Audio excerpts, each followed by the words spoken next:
Now, so let's say I've sold my home or bought a home and all this. How do I protect myself from any litigation down the line? Is there any way, because I've heard many stories of people suing over a situation and going way back to almost the builders, which could have been 20 years ago, I don't know.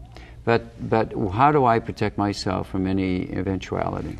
Well, I'm going to divide you as a seller into two categories. Okay. A seller who has only owned the house and a seller who has been involved in building or improving it.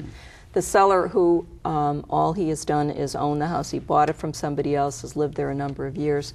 The only thing that seller is obligated to do under the law is to disclose what he knows to be wrong with it. Mm-hmm. And those disclosures come in two forms. One, there is a standard form that real estate agents have that is governed by law, right, that every seller of most residential property must sign. It's a 3-page form, and it's got to be filled out. It includes the features of the home, mm-hmm, whether it's a pool or a spa, what kind of roof it has, what kind of appliances it has, and then the seller has to say whether or not any of those items, and there's a number of them, are in working order, or whether any of those items are not in working order, and explain. And then there's a list of, I think it's 16 questions where the seller has to answer yes or no. Mm-hmm. Does the property have permits? Are there alterations which violate the building codes? Is it on fill? Has it settled? Is there a noisy neighborhood? Are there CC&Rs, covenants, conditions, and restrictions that govern the property? Does it encroach? Does anything encroach on it? And if the seller answers yes to any of those questions, he has to explain. Right. And the agent also has to sign off on that, as well as if there is a buyer's agent, the buyer's agent. That's what the form that the legislature has created that is required. That's not the be-all and end-all, however, for a seller. A seller must disclose, regardless of whether it's in that form or not, anything that's material that would affect a buyer's decision to buy the property. That's, in a nutshell, what the law requires. And that could be a whole lot of other things other than what's on the form I just described. And each property is individual in that regard. Now, let's say a dispute arises that... But can I finish answering the question? Because that's what a seller who only has lived in the house, who didn't build it. A seller who has built the house obviously has to disclose, or done a major remodel, obviously has to disclose everything I just mentioned. In addition, as I said earlier, he may have liability for negligently constructing or being involved in the construction of negligent improvements. Mm-hmm. In that circumstance, the seller should disclose what he did to the house or caused to be done to the property, but he should also get a release from the buyer.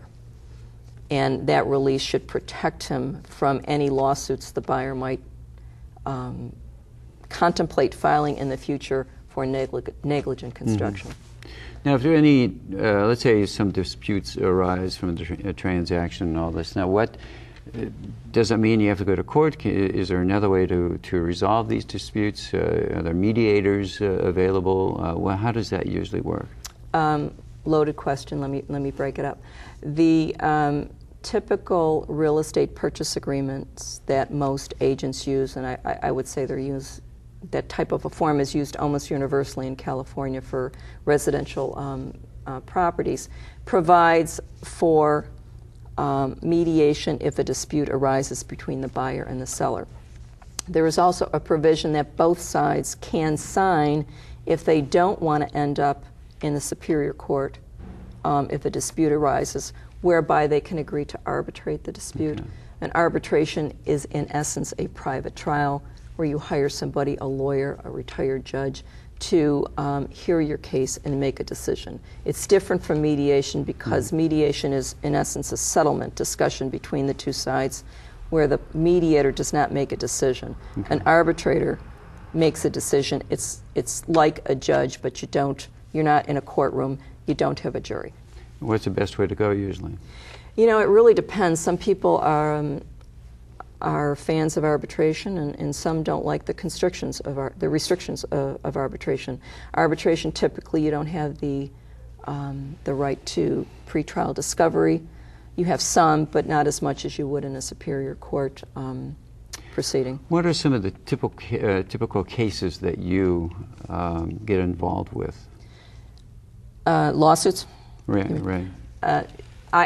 The major types of lawsuits I've seen over the years have to do with, they really sort of fall into two categories: disclosures or failures to disclose, or complaints about failures to disclose, and performance during escrow.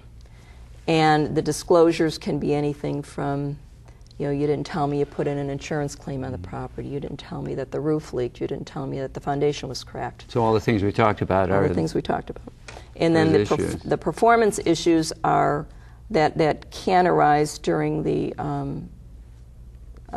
execution of the contract is if a buyer is being stonewalled by a seller. The seller won't let the buyer do the inspections. The seller hasn't provided everything. The seller hasn't complied. If the buyer gets frustrated enough, he or she can go to court and attempt to force the seller to do what they're supposed to do under the contract.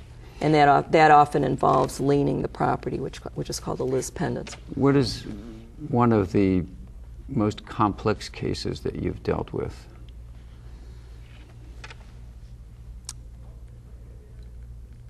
I had a case years ago. I think it was a 12,000 square foot home up in the Palisades, and it was sold by 3 people that weren't partners, one of whom was a contractor who built the house, another was an investor, and the third was a lawyer. And there were all sorts of problems with the property, and we basically had to get all 3 of them involved, as well as my client's insurance company.